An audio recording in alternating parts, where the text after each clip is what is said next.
अशाच आपल्या परिसरातील नवनवीन बातम्या पाहण्यासाठी आमचा चॅनलला सबस्क्राईब करा।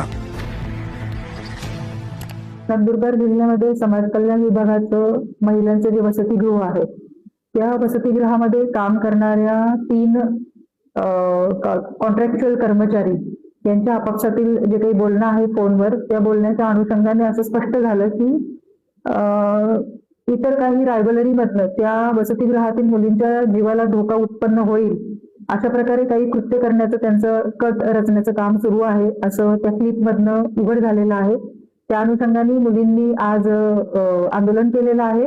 आणि त्या आंदोलनाची दखल घेऊन पोलीस प्रशासनाने संबंधित मुलींची तक्रार लिहून घेतलेली आहे आणि त्या अनुषंगाने पोलीस स्टेशनला नंदुरबार शहर पोलीस स्टेशनला 615 नंबरचा